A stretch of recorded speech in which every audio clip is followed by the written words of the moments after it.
SPN9 news और आपके साथ मैं हूं फिजा काज़मी। राजस्थान की 3 विधानसभा सीटों पर हो रहे उपचुनाव में कांग्रेस और बीजेपी के बीच कांटे की टक्कर है।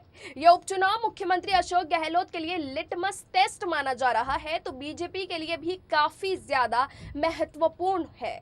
ऐसे में राजस्थान के 20 साल के चुनावी इतिहास में ऐसा पहला मौका है जब किसी विधानसभा चुनाव से पूरी पूर्व मुख्यमंत्री वसुंधरा राजे गायब रही हो। वसुंधरा राजे उपचुनाव में किसी भी सीट पर ना तो नामांकन के दौरान नजर आई और ना ही किसी सीट पर प्रचार करने उतरी है। ऐसे में बीजेपी ने उनके ही भतीजे ज्योतिरादित्य सिंधिया को बुलाकर प्रचार कराना पड़ रहा है। राजस्थान उपचुनाव में बीजेपी वसुंधरा राजे को स्टार प्रचारक बनाया था और राज्य में पार्टी की सबसे बड़ा चेहरा भी उन्हें ही बनाया गया था।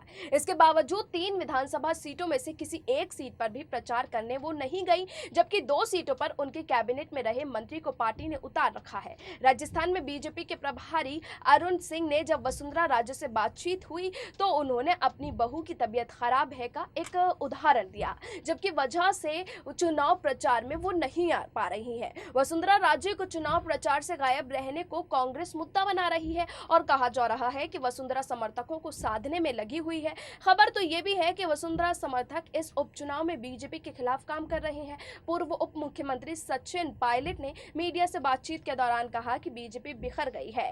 राजस्थान में बीजेपी इतने गुट बन गए हैं कि वो ठीक से विपक्षी भूमिका भी नहीं निभा पा रही है।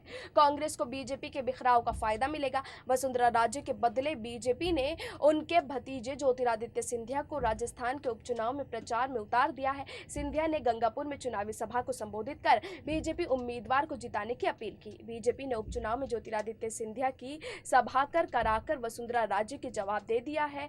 वसुंधरा राजे लगातार सक्रिय है। विधानसभा में पार्टी के उप सचेतक राजेंद्र राठौर ने कह दिया है कि वसुंधरा राजे की बात अब पुरानी हो गई है।